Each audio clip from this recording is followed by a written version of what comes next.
Good morning.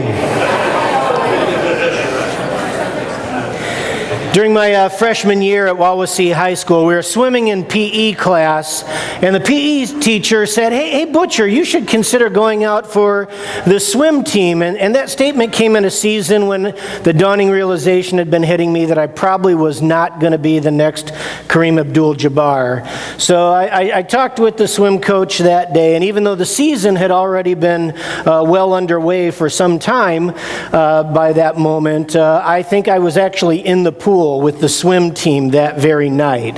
Well, it did not take any more than 5 or 10 minutes into the practice for me to realize I had just made the biggest mistake of my entire life. Swimming was really hard. It wasn't like, hey, let's go swimming. It was like, hey, let's swim laps. Lots and lots and lots of laps. It was absolutely horrible. And the only thing that kept me from quitting that very first day was just pure pride. Well, there was a swim meet like 2 days later because, as I said, the season was already underway. And so the coach puts me in the 500.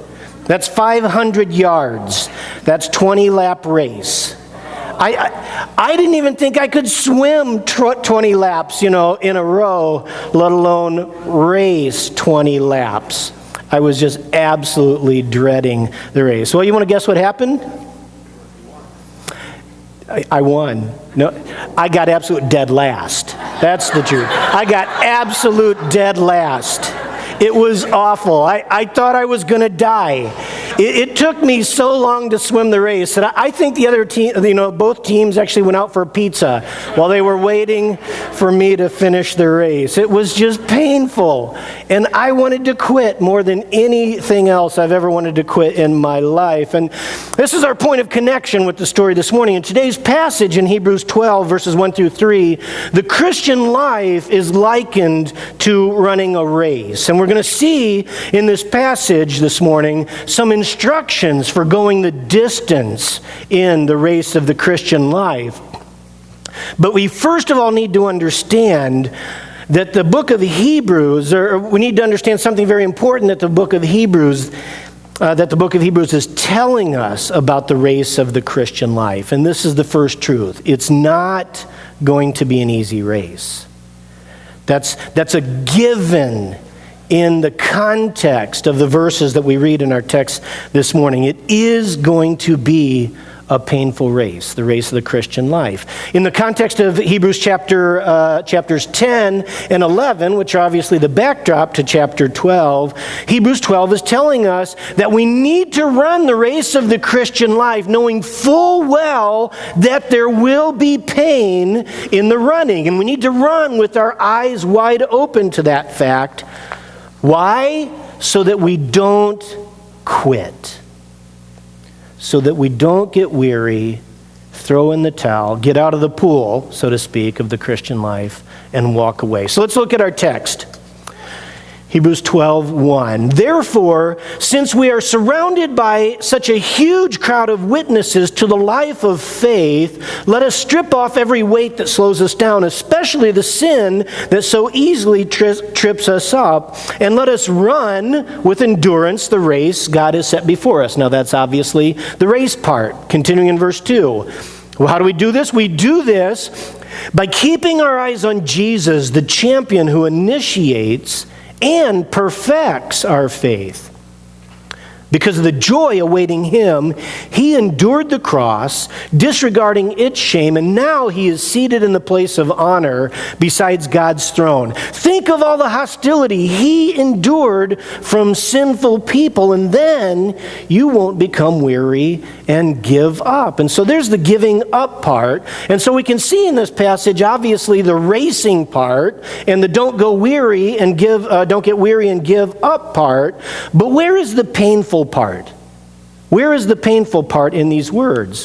Where are we told that the race of the Christian life is painful? Well, first of all, you need to notice that the word endure is a key theme, not only in verses 1 through 3 of chapter 12, but it's been a key theme going all the way back to chapter 12, and you'll notice in your to chapter 10, you'll notice in your notes that I have all these references going back, tracing, this paper trail of the word endurance all the way back from chapter 10, verse 32 or 34, something like that. I'm not going to preach that portion.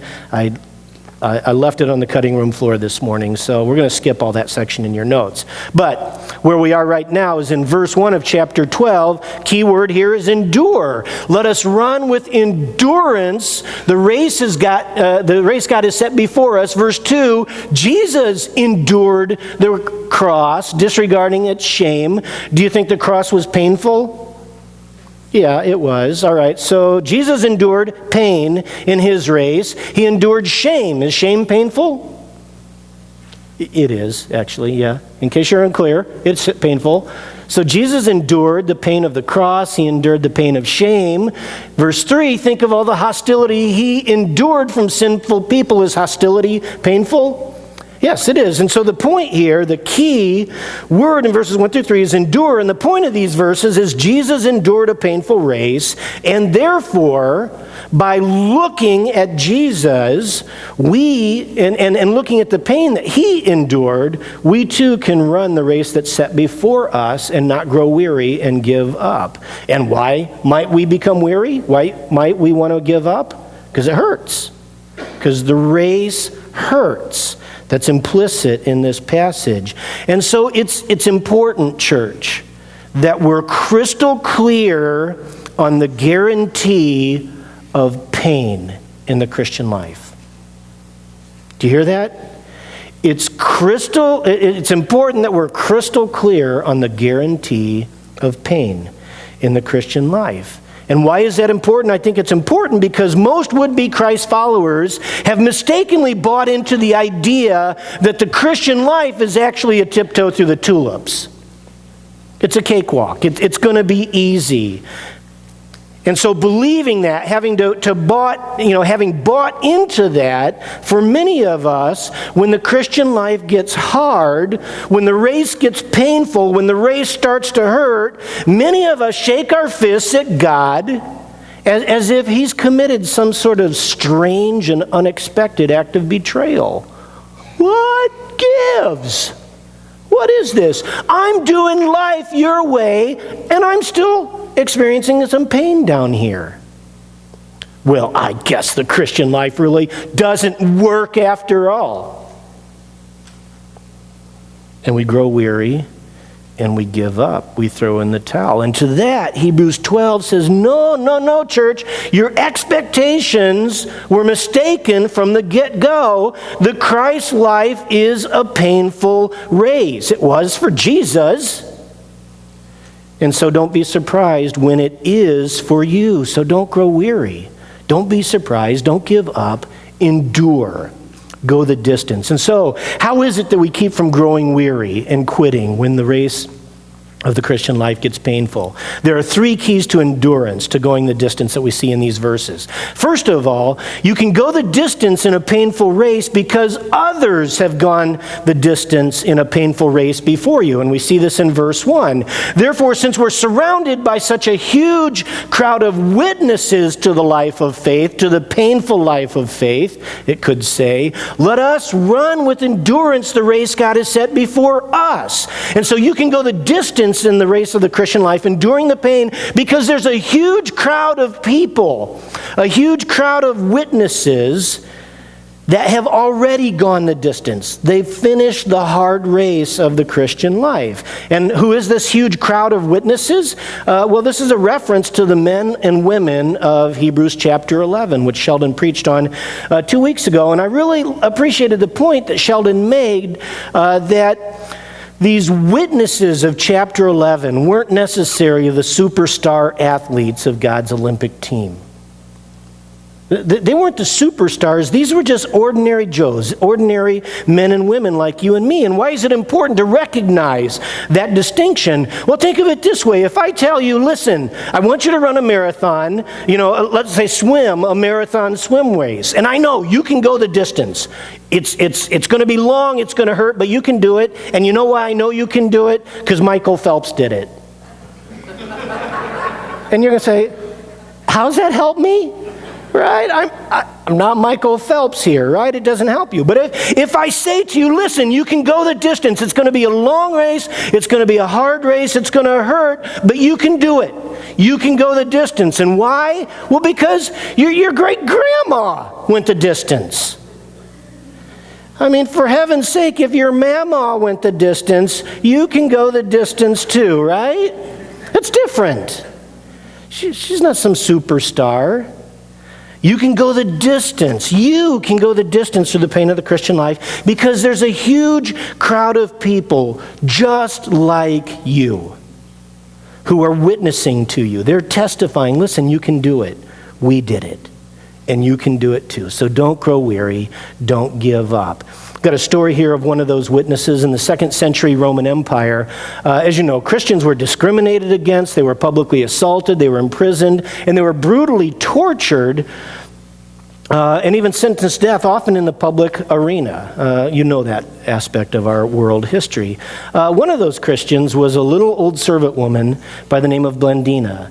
I can't remember if I've shared the story of Blandina before, but you'll hear it again if you have. Blandina was worried that she would not be able to go the distance in the Christian life. She'd not be able to endure the pain of persecution, and she was worried. I'm afraid I'm going to renounce Jesus. Well, this is an eyewitness account of the way Blandina crossed the finish line of the Christian life. Quote, all of us were in terror, and Blandina's earthly mistress, in other words, her master, who herself was among those who lost their lives in the ordeal, she was in agony because of her weakness.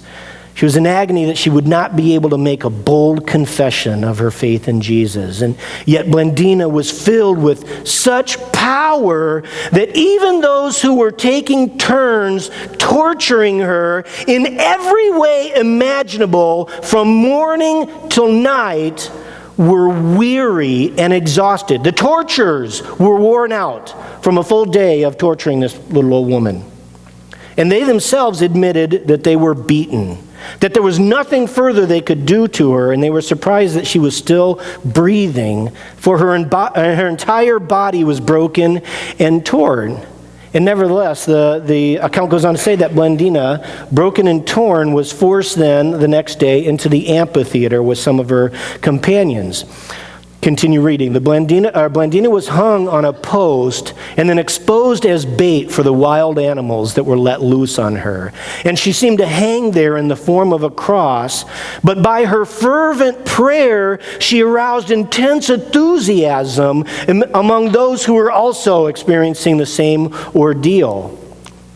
But none of the animals touched her. And so she was taken down from the post and brought back to the jail to be preserved for another ordeal. Tiny, weak, and insignificant as she was, she gave inspiration to her brothers. Well, finally, on the last day of the gladiatorial games, they brought back Blandina again, and this time with a boy of 15 named Ponticus. And every day they had been brought in to watch, meaning these other witnesses, such as this young boy Ponticus. Every day they had been brought in to watch the torture of the others, while attempts were made to force them to swear by pagan gods, in other words, to renounce the Christian faith. But because they persevered, the crowd grew angry with them, and so that they subjected them to every atrocity and led them through every torture. Every torture they had in their toolkit, they subjected Blandina and these witnesses to. Well, the account goes on to say that after Ponticus had been whipped, he was mauled by animals, and he was finally strapped to an iron chair and then lowered over open flames. He died, because it just sizzled the flesh off his body. Blandina actually was subjected to the exact same tortures that Ponticus had suffered, and yet she survived them all once again. And the whole time she's just praising Jesus, she's praying, and she's inspiring everybody, but infuriating the crowd. Finally, Blandina was tossed into a net and placed in a ring in the amphitheater with a bull that just gored her and stomped on her and kicked her around till she was finally dead. A little old servant woman named Blandina says to you, listen, whatever pain you're facing, in the Christian life, in the race of the Christian life, you can go the distance. You can go the distance. I did it. A 15-year-old boy named Ponticus says to you, listen, whatever it is that you're facing, whatever pain of obedience of the Christian life you find yourself facing, you can go the distance. I did it. Whatever you're facing, church, whether it's the pain of martyrdom that God knows maybe we will face someday, or the pain of persecution, or the pain of just obedience in the Christian life, the pain of walking in purity, the pain of honesty, the pain of fidelity to your marriage vow, the pain of enduring through hardship, the pain of enduring through grief, the pain of enduring through loss. Whatever it is you're facing, there's a huge crowd of ordinary men and women just like you who have gone the distance through those very pains. And they're saying to you this morning, you can do it. You can go the distance in the Christian life because I did it. That's the first key to finishing the painful race of the Christian life. Here's the second key. You can go the distance by dropping excess baggage. We see this in the middle part of verse 1.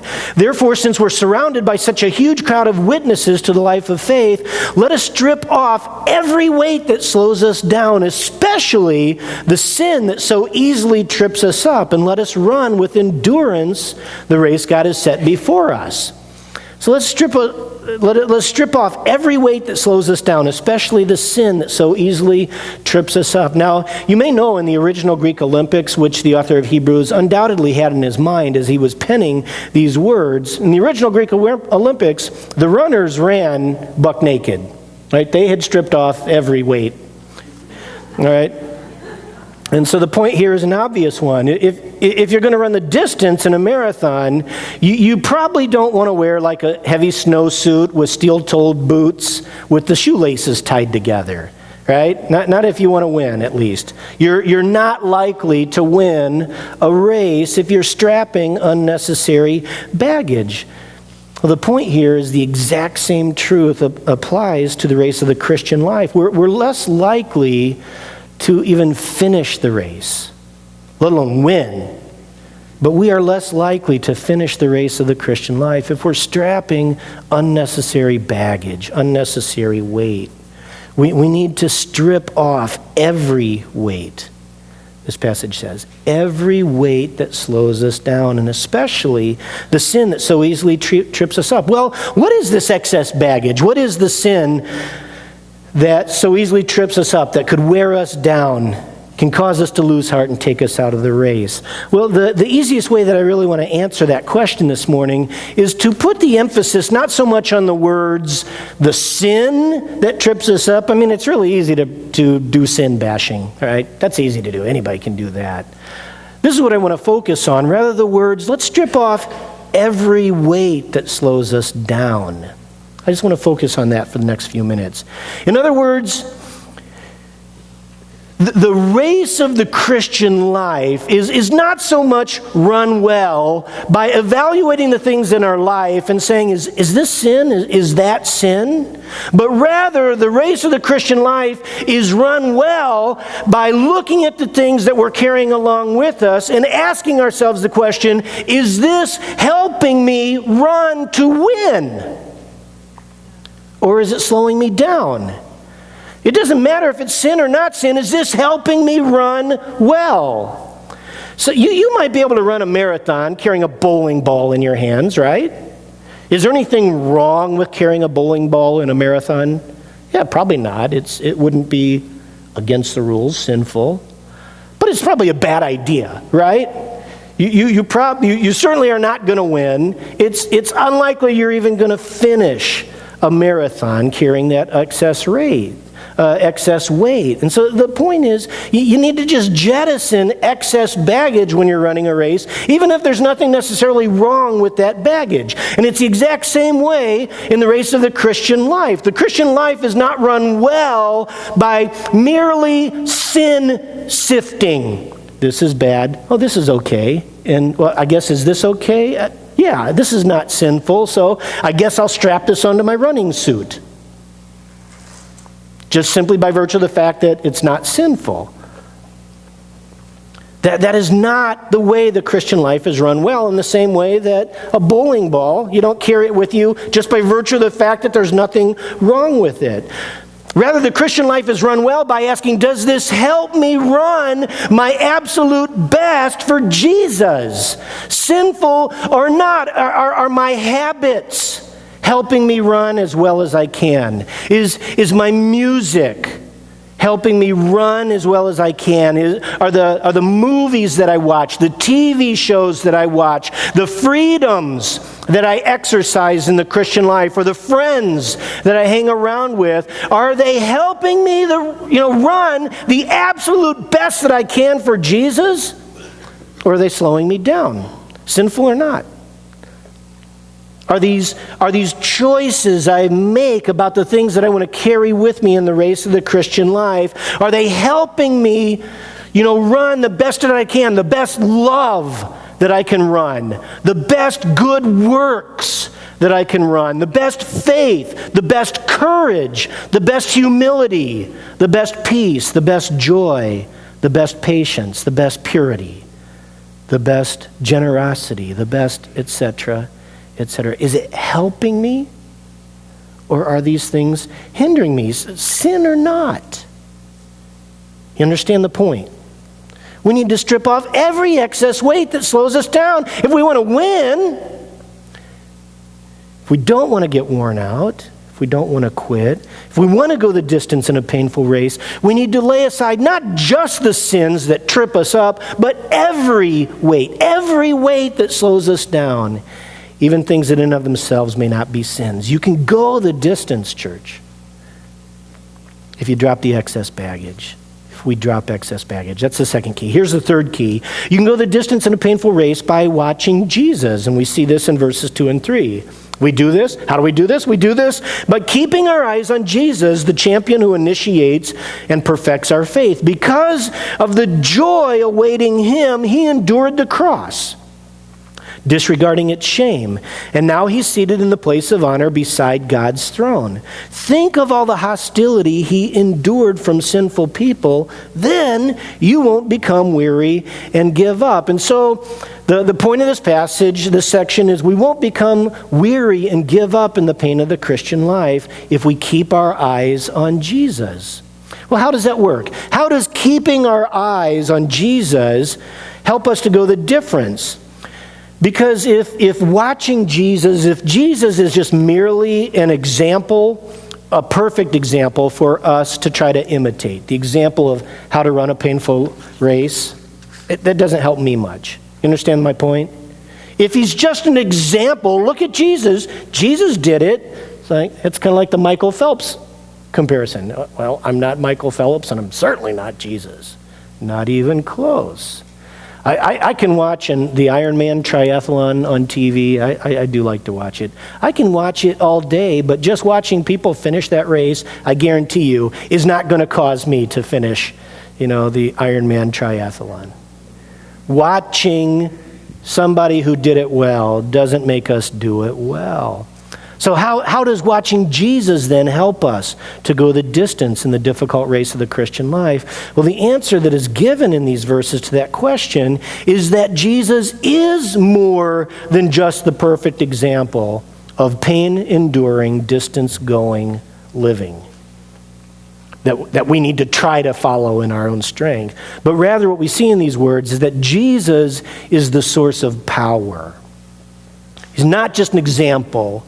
He's a source of power for pain-enduring, distance-going Christian living.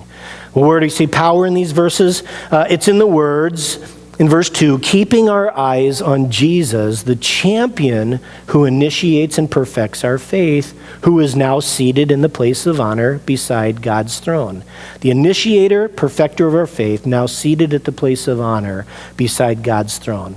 First portion of this. Jesus is the initiator of faith, and Jesus is the perfecter of faith. That is, our faith begins with Jesus. It originates from Jesus. Our faith is sourced in Jesus as the initiator. And then Jesus is also the perfecter, the one who perfects, the one who brings our faith to its ultimate perfect completion.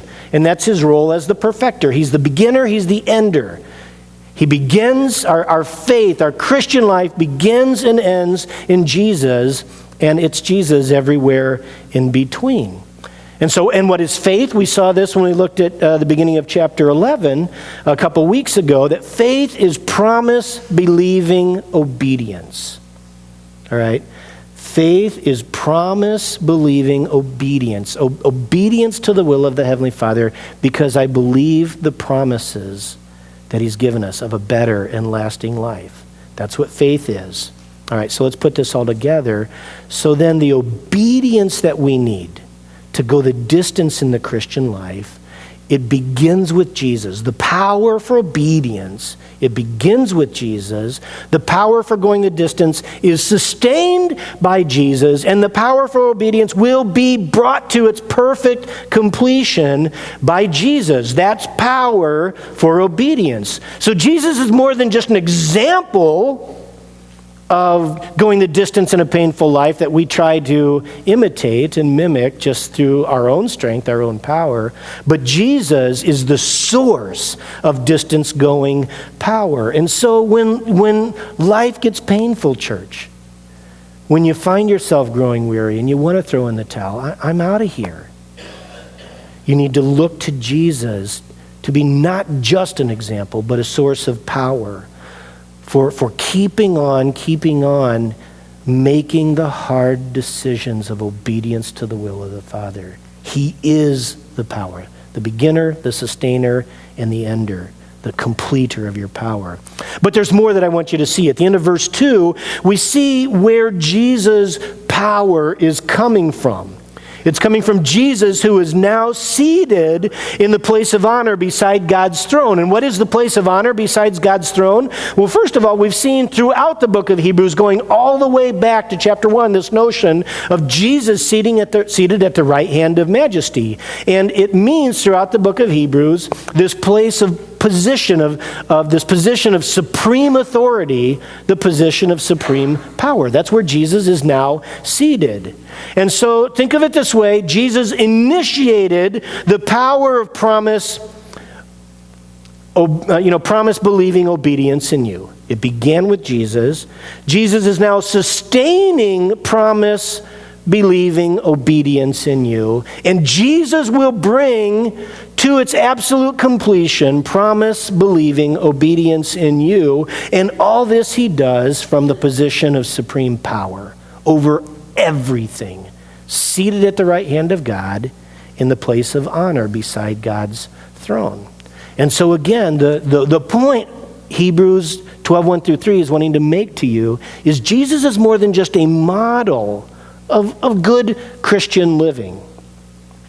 Jesus is power for going the distance. The beginning of power, the sustaining of power, power to go the distance to the very end.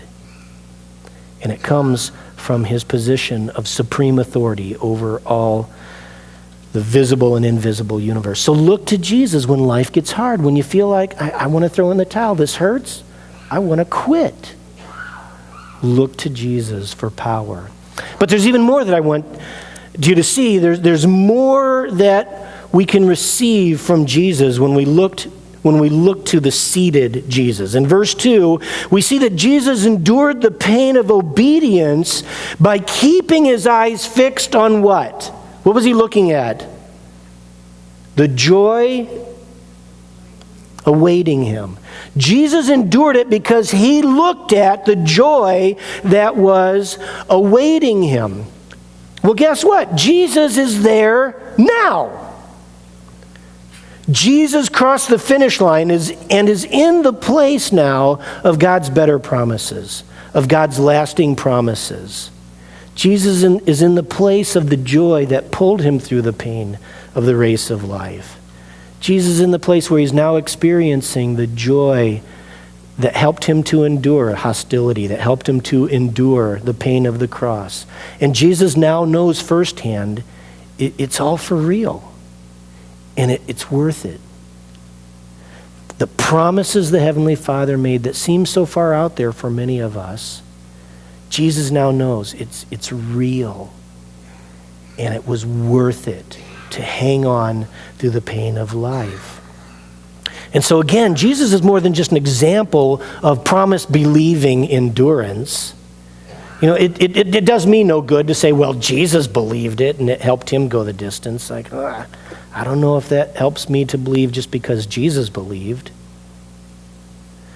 But Jesus is more than just an example. Jesus now and eternally lives in the joyful realization of the Father's promises. In the blissful realization of the Father's promises.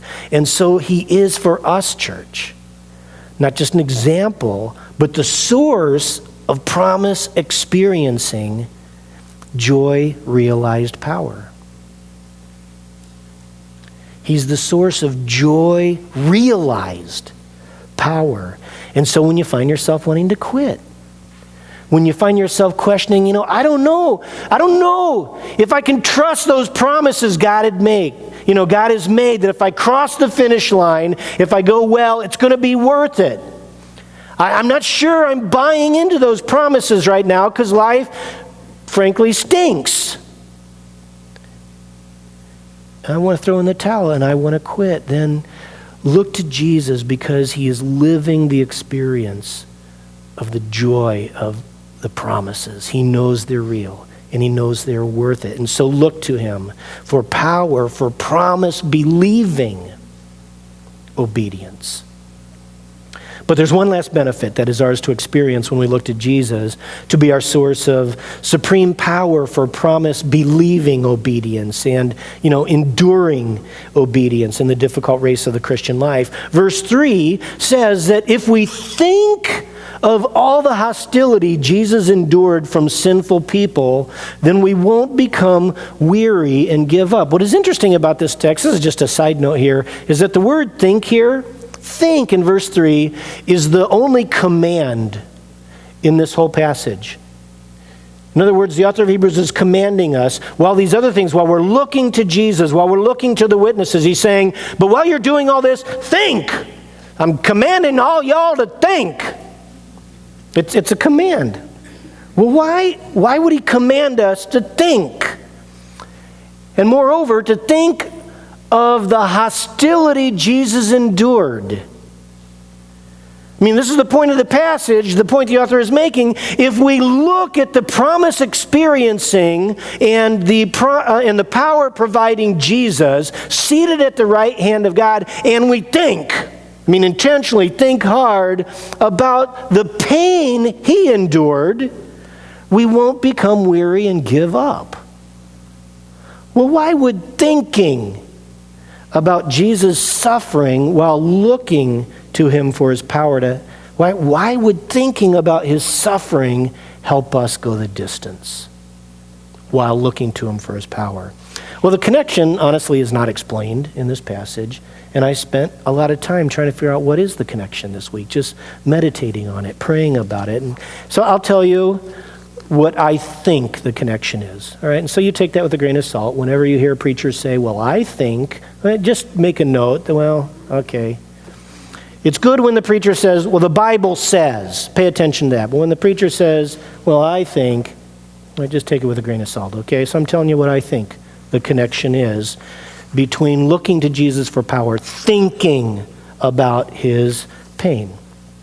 Think of it this way. If we look to Jesus for power to believe God's promises, that it's worth it if I hang on for those promises, if I look to Jesus for promise-believing power, and I look to Jesus for, pain-enduring obedience power, to go the distance through the pain of life, and if I look to him for that power while thinking about his pain, while continuously rehearsing the knowledge that Jesus knows the pain of obedience, Jesus knows the pain of obedience, Jesus knows the pain of what I'm going through in life right now. Jesus knows the pain that's wearing me down right now.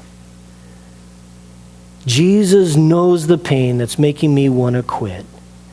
Jesus knows the pain for which I need power right now to go the distance. If we rehearse that knowledge, that Jesus understands, that Jesus knows, wouldn't it be easier to believe that his heart and his power are empathetically aimed at us? Don't you think? It's like he gets it. I'm a hurting puppy down here, and he gets it. You know, if we thought of Jesus sitting up in heaven at his, aloof place of power, seeing us struggle and him shaking his head, it's like, what a bunch of losers. What a bunch of weenies. And we're down here, it's like, I need some power. You don't need power. You just need to suck it up, you loser. Is it different than if we say, Jesus, I need power. I'm a hurting puppy down here. And we know that he knows what it's like to be a hurting puppy in the race of life. So look to the promise experiencing, power providing Jesus, the supply for whatever it is you're facing right now that's making you want to throw in the towel. And when you look to him and think about his personal knowledge of the very pain you're going through, then know that his power is empathetically aimed at you. So the race of the Christian life, church, it's not run in our own strength. Contrary to the wristband, which is a good thing, we can't do what Jesus would do. We can't. Not in our own strength.